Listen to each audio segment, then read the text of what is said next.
Hey everyone, how are you? Good start. Hey everybody, how are you? John Bonham here, Cape Cod Wet Shaving. Another day, and I have tried to do this 4 times. I don't get it. Some days I just bang, bang, bang. One thing after another, I get it dead on. But this time it's just taking forever. I don't know why. So if I seem agitated at the final cut, there you go. I don't even know if I'll throw this in the beginning.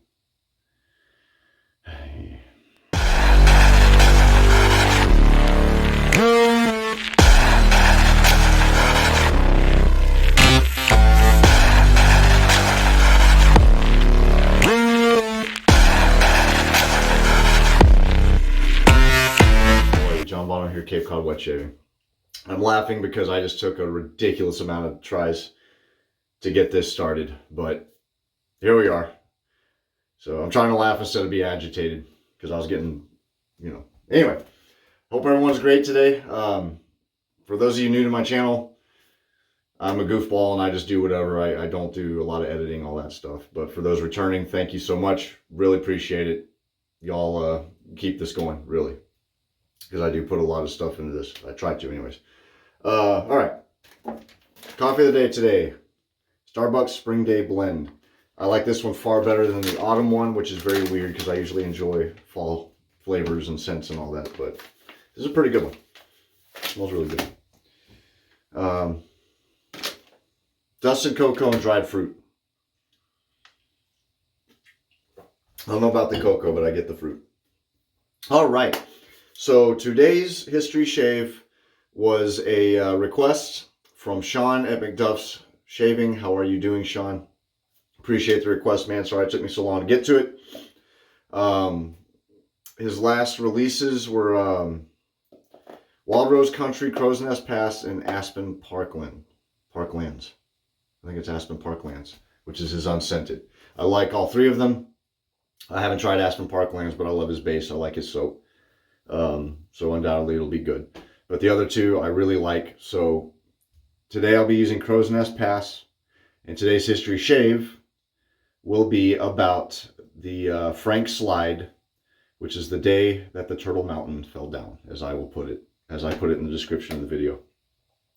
It's a tragedy that occurred in 1903. I'll get into that in a moment. So with that, I will be using the matching splash. I will be using my 1976 Super Speed Gillette with a Parker blade. This razor, I did purchase this, but I still consider it a gift, seeing as how I got it for a good deal. And the person who sold it to me didn't list it. They contacted me first.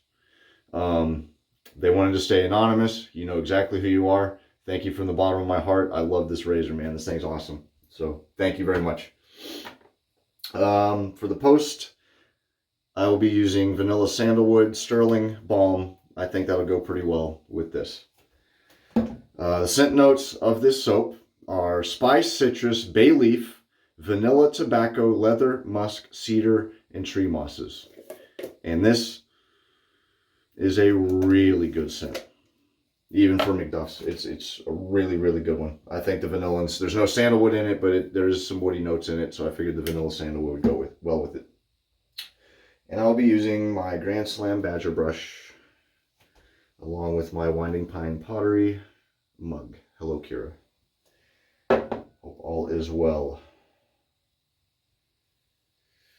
All right, so, just don't know, I think her name's Kira. Kara? It's so bad. Okay, Winding Pine Pottery. Go check them out. Oregon-based. She does a great job. So, the pre-shave. This was actually sent to me by Joe. How you doing, Joe? From Starlight Soap a while ago. I haven't used it. I wanted to specifically use it in a video, and it's just been a while since I've done a video. But this is, I think it's available now. I think this past weekend it went up on his website. This is a good bath bar pre-shave bath soap. I will put the ingredients up so you can pause, because I don't want to, I'm already 4 minutes into this. But for anyone who's tried the PAA Cube or the Sterling pre-shave bar, you just wet your face and then rub it. So I'm going to do that, but I wanted to show it in its packaging and all that before I use it. So let's get going with this, guys and gals, or whoever's watching.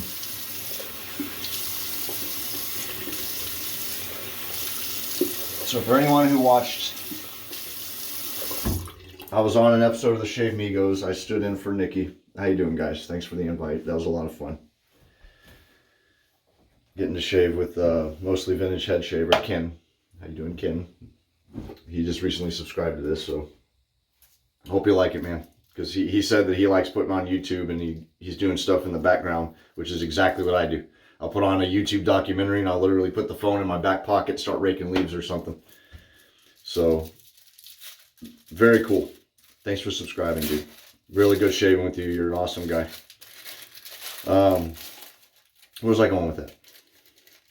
Oh, during that, I cut my neck up bad. I was using a perma-sharp blade and an new open comb Fatip razor that I just got, and I wasn't paying attention. And the last pass I did, man, I really gashed myself up. So I might have, because I have a mole right here, and another spot right here. I might get a weeper, hopefully not. But here's what this bar looks like. I bumped it right there. These are hand cut. Joe and his wife Sadie do an excellent job. They have a great company. They're great people. So you're not just buying, you know, there's someone where you buy from an artisan, yes, but you're also buying from good people. And just rub it against the whiskers. Just like this. This is like the sterling one I have. I like that sterling bar a lot. This is unscented. I don't know if he's going to come out with a scented version or not. Sterling has a glacier one, and you know, mentholated and non-mentholated. I think that'll be plenty, but just to be on the safe side. This is also activated charcoal is in this, hence the gray, I believe. There we go. That should be plenty. I think I even overdid it, but whatever. I need to buy a soap container for that. Man, 7 minutes? Shit. All right. Excuse my French. So today's history shave will be the Frank slide the day Turtle Mountain fell. All right. So the Frank slide was a massive rock slide that buried part of the mining town of Frank, which is located in the district of Alberta in Canada. All right. That is the Canadian Pacific Railway, excuse me. And that is before the slide, I believe. I'm trying to remember my photos. I picked all these last night before I got ready to do this, but it was early 1900s, so there's not as many photos, but I did find a decent amount. That one on the cover of the video, I think, is the townsfolk evacuating the town right after the slide occurred.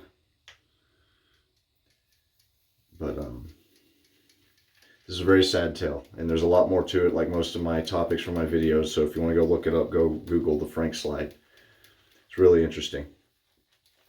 So on April 29th, 1903, at approximately 4:10 a.m., all right, around 44 million cubic meters, or 110 million tons of rock, limestone rock, tumbled down Turtle Mountain. All right. The section that broke away was 1 kilometer wide, 425 meters high, and 150 meters deep. Okay. For comparison, here's a before and after. This is Turtle Mountain before the slide and Turtle Mountain after the slide. And so much of Turtle Mountain fell that it actually created 2 new peaks. And I believe one is known as the North Peak and one is called the South Peak. So that's a lot of rock. A lot. And especially once you see some of the photos I'm going to put on here. You'll be able to tell. Alright. So within 100 seconds of breaking away, The slide was traveling at about 115 kilometers per hour, which is also equivalent to about 71.5 miles an hour. So this rock was a moving. Okay, it plowed into the mining community of Frank below. So Frank was a mining community that was established due to coal mining. In fact, well, I'll get to that in a second. I want to get ahead of myself.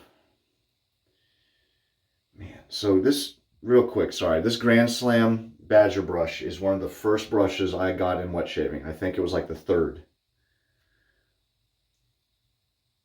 And it still sheds. So if you ever get one of these, they're not the best quality Badger brushes. They're pretty, and they're pretty good price. But it does not, the knot is not very good. So, yeah, Frank was created as a mining town, just like hundreds and hundreds of towns across North America at that era, and that time era. All right. Man, this is such a good scent. Oh, smells so good.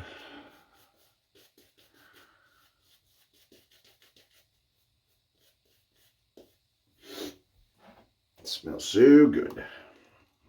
The impact was so loud that people in the town of Cochrane, which was over 200 kilometers to the north of Frank, heard the slide and the subsequent impact of the slide with the town of Frank. So it was loud. There we go.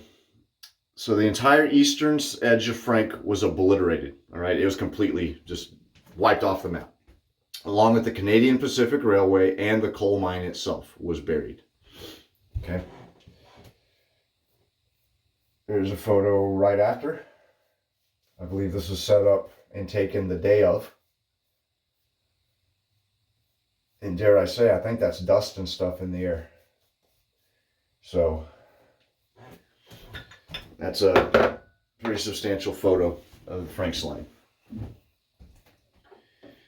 I forgot to mention with this Parker blade, this is like the third use of it, I believe.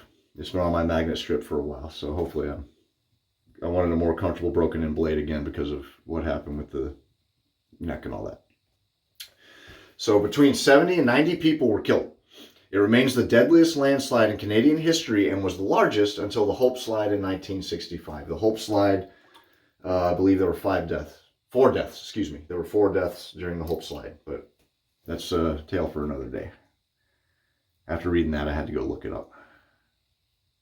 It's just the way it goes. Remember I mentioned the tree branches with history?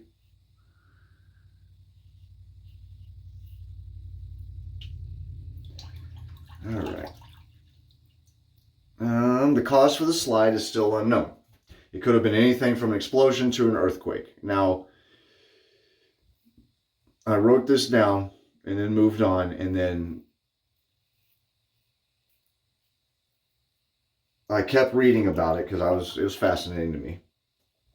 So they actually have come back and they think that it was a combination of the blasting from the mining and just the mountain itself. They said the very creation of the mountain geologically made the mountain unstable.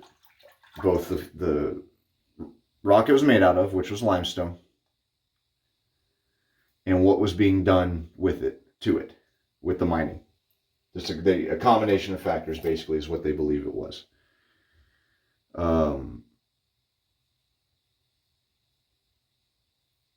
They believed it was just taking some kind of outside factor, whether it was an earthquake or something. Basically, they believe that at some point, given the right circumstance, the mountain would have collapsed anyways. So I found that interesting. The death toll could possibly actually be higher, okay? Because it turns out, again, as it went with these communities in the time that it occurred, there were reports from townsfolk that there was actually a transient camp located at the foot of the mountain with about, they think, about 50 people. So just people who traveled for work, literally. They would go there trying to find a job, which undoubtedly they would in a mining town. And because they're transients, you know, it's not like today where you leave a paper trail. You know what I mean? If you travel and use a credit card, or, you know, your phone's pinging off a tower, these people, if they weren't recorded there, then it's hard to prove they were there. There are shipwrecks and ship sinkings where they think the death toll might have been higher, specifically because these people weren't on the books. They were on board. They just weren't on, you know, the passenger manifest. So it happens. So there's a potential there might be 50 or so more victims than is believed today. So there were 20 miners on shift when the slide occurred. All right, 3 of them were right outside the mine shaft. They were killed immediately, instantly. They probably had enough time to turn around to see what the hell that rumbling noise was, and they were killed. Now the 17 inside the mine, whoops, I think I got myself, were trapped. All right, they were alive. Now, as soon as they got trapped, the clock started ticking. Because you're going to run out of air. You got the coal dust and the, you know, all that stuff going on from the mining. So what ended up happening was these miners, they were able to dig. So remember, this happened at 4 in the morning. By that afternoon, it took them all the way to that afternoon. They finally breached the surface and were able to dig out to the surface. However, it was too precarious where they were to try to exit. There were rocks everywhere and everything else, and there was a danger of collapse if they tried to get out. So they actually kept themselves alive because they basically opened up a breathing hole, but they weren't able to leave. It took them another 13 hours to be dug down to and rescued. Most of the miners came out and were rescued only to find that their houses were gone. Some of them, their families, were in the hospital, gravely injured. One poor guy got out, and his wife and his 4 kids were all dead. So he lived and survived that, only to receive that news once he got out of the mine. It's really sad. There's a lot of reports like that. Again, I didn't write everything down because I really didn't want to go too overboard. I mean, it's a really good story. Sean picked a hell of a good one. And, you know, for us in the States, I mean, we haven't heard of that. I've never heard of it. So it was pretty interesting to learn about. You know, something like that happened to our neighbors to the north.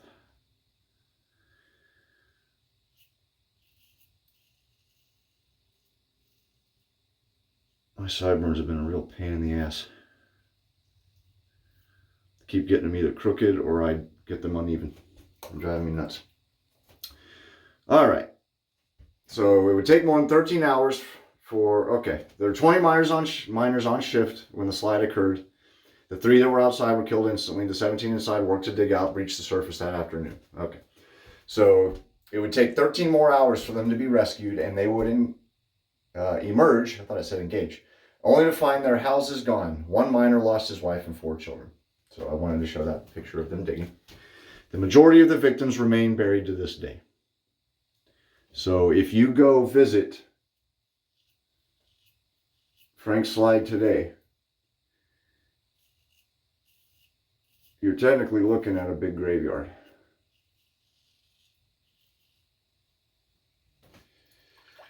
Remain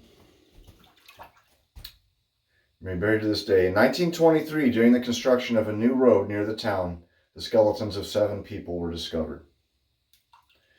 This is one of the things I left out. I really wanted to put it in. But they believe that these 7 skeletons were actually the family of a girl who survived it. I believe her name was Marjorie. And she lost her entire family, but she lived. And she actually was a legend. A legend was born because of her. They think she was tossed out of a building and she landed in a hay bale. And the legend goes that she rode a hay bale down the rock slide, or she was under a roof or something weird like that. And the unfortunate truth is she lost her entire family that day. And they found them.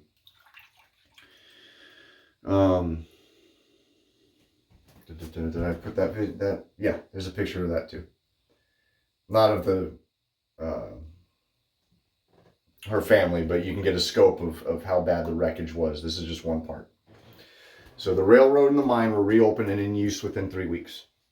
The town grew to its peak between 1910 and 1915. So the population actually went up after this.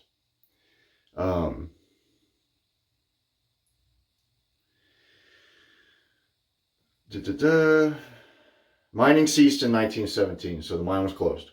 The maximum population at the apex of the town reached 1,178 people. All right, so real quick, I actually went further than I meant to. I do want to pause, talk about this soap. So the scent on this is very good. Very nice. Need some more water. Look at that. It's very fresh.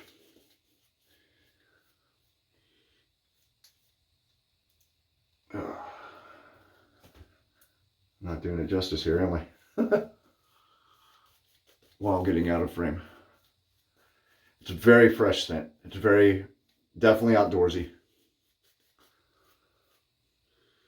Out of the tub, I get the vanilla. I get the leather.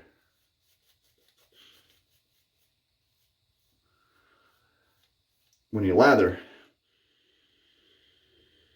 the citrus and the bay really kind of stand out in my opinion. I like it. It's really good. It's a unique, that's something about Sean that, MacDuff's, they do a really unique combination of scents. So even if it's something basic, he'll find a way to combine it with other scent notes that make it just pop. You know what I mean?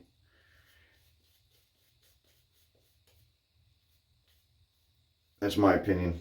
And there's a reason why MacDuff's is probably my favorite artisan.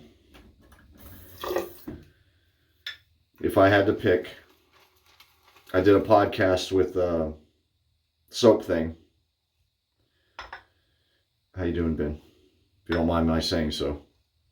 I'm not going to get too much into it, but one of the questions he had asked me was, what is one artisan that would genuinely upset you if they went away? And I was like, MacDuff's. So there we go. I'm not using enough water at all. You can probably tell in the video it's starting to dry. Doesn't help that I'm sitting there talking. It wouldn't have dried if I wasn't talking to myself, but all right. But this was actually a re-release, Crowsnest Pass. And I remember when it was one of them on my list, along with raspberry methylene, I don't know. I know I'm not saying that right. I'm sorry. And once he said he was going to re-release it, I was thrilled because the scent notes to me were awesome. I couldn't wait to smell them. To have vanilla, leather, and bay rum. I don't think I've had a soap with those scent notes. And I definitely haven't had a MacDuff's scent like that. So, all right. Let me finish this up and I'm going to do posts. So, numerous legends exist about the slide, including that the entire town was buried. It was not. All right. It was just the eastern part of it. one of the big ones is that there was a bank, and the bank was buried with $500,000 inside of it. The bank was actually untouched and torn down in 1911. Be a fact, that myth was so prevalent and so widely believed that during cleanups and constructions later on afterwards, there was actually a police detail attached to these workers just in case they happened to stumble across the buried money, so that they couldn't pocket it, you know what I mean, and steal it. So that's how widespread that was. All right, so this is a modern day photo. I have 3 photos I'm going to put at the end too, because I really wanted them on here for people to see them. But this is a modern day top view of the slide. This is what it looks like now. All right, about what, 120 years later. 120 years later, this is what it looks like. So the original town, there's an old road. It's really hard to describe, but one of the roads in this photo was actually the road that went to the old town. Okay. Around 200 residents live in Frank today. It is a National Historic Site and gets around 100,000 tourist visits a year. So it is a tourist destination. Pretty big one. That's actually what keeps the town in existence today. I think it would be a ghost town today if it weren't for this. The remains of the slide are still very much visible, as you saw, and a museum exists on the site today along with a lookout. There are some photos that people did actually on the slide. I don't know if they let you walk around on it or not. But that is the Frank slide in a nutshell. Let me do post. I'll be right back. All right. Good stuff. I also hit stop instead of pause. So I get to stick these videos together when I go to upload it. One of those days. All right. Mustache hair. I hope. Where was I? Sorry. Oh, so Frank slide, in a nutshell. There is, again, more to it. There's some amazing survival tales with the people that lived through it. Again, I highly recommend you go look it up. It's called the Frank Slide, not Frank's Slide, which I went looking up. And again, it's really good reading. So one last thing I'll say about this scent of this soap is I would say it's almost borderline cologne-like. Not quite. But I would wear this splash as a cologne. I would dab it around my neck and on my wrists. It smells that good. So with the splash, oh my goodness, that's so good. Whew, sorry. A little over the top, but whatever. With the splash, you get a lot of vanilla out of the splash. Splash smells really good. Just to drive the point home, I think this smells very good. So, all right. Good deal. Well, thank you again, Sean, for the topic. That was a very good choice. And the reason I picked Crowsnest Pass, I hope I mentioned this in the beginning of the video, not wait till the end, is that the town of Frank and Frank Slide occurred in Crowsnest Pass. So I'll make sure to put that in the description at least, because I don't think I mentioned that earlier, which is kind of an important part.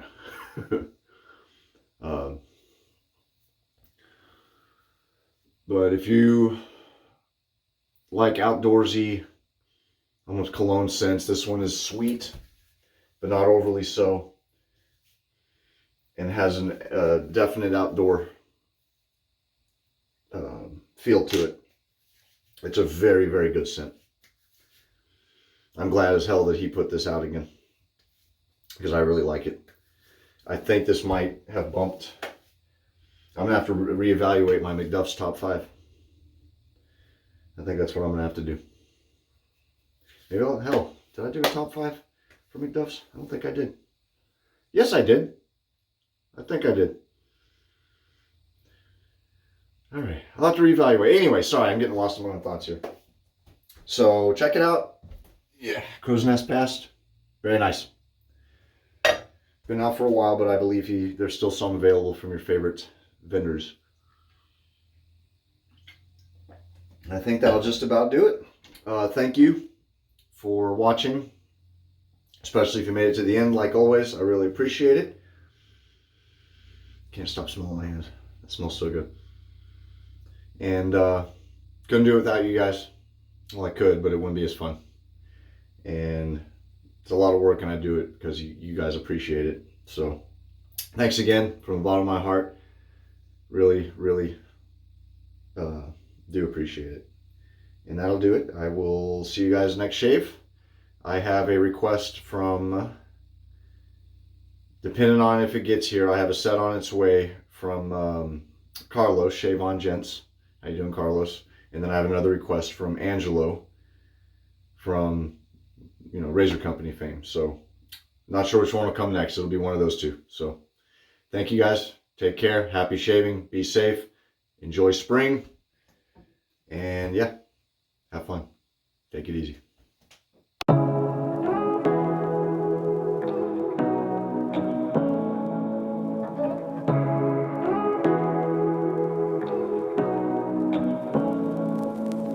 Say what you wanna say to me now.